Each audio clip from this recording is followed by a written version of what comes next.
పల్లీలు వేసుకోవాలి. పల్లీలు బాగా రంగు మారే వరకు గోలించాలి. తర్వాత వాటిని ప్లేట్లో సర్వ్ చేసుకోవాలి. నెక్స్ట్ అదే బండిలో నువ్వులు వేసి నువ్వులు కూడా చిటపటలాడే వరకు గోలించాలి. తర్వాత ఆ నువ్వులని ప్లేట్లోకి తీసుకోవాలి. ఇలా నువ్వులను కూడా ప్లేట్లో తీసుకున్న తర్వాత ఒక మిక్సీ జార్లో పల్లీలను వేసి పల్లీలను మెత్తటి పౌడర్ లాగా మిక్సీ పట్టేసుకోవాలి. ఇలా వీడియోలో చూపిస్తున్నట్టుగా పల్లీలను మెత్తటి పౌడర్ చేసుకోవాలి.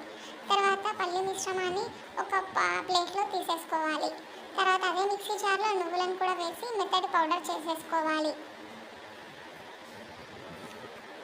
ఈ నువ్వుల మిశ్రమాన్ని కూడా అదే పల్లి పౌడర్ ప్లేట్లో వేసేసేసుకోవాలి. తర్వాత ఒక కళాయి తీసుకొని అందులో బెల్లం వేసి కొన్ని తగినన్ని నీళ్లు పోసి తీగపాకం వచ్చే వరకు బెల్లాన్ని కలుపుతూ ఉండాలి. తర్వాత ఇలాచీ వేసేసుకోవాలి. తర్వాత ఆ పల్లి నువ్వుల మిశ్రమాన్ని ఈ పాకంలో వేసి కలపాలి. ఇలా ప్యాంటీ సపరేట్ అయ్యేంత వరకు కలుపుతూ ఉండాలి.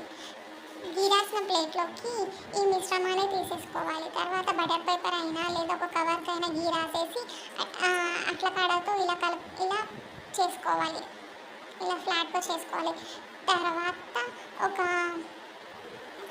తర్వాత స్క్వేర్ షేప్ అయినా డైమండ్ షేప్ అయినా కట్ చేసుకోవాలి.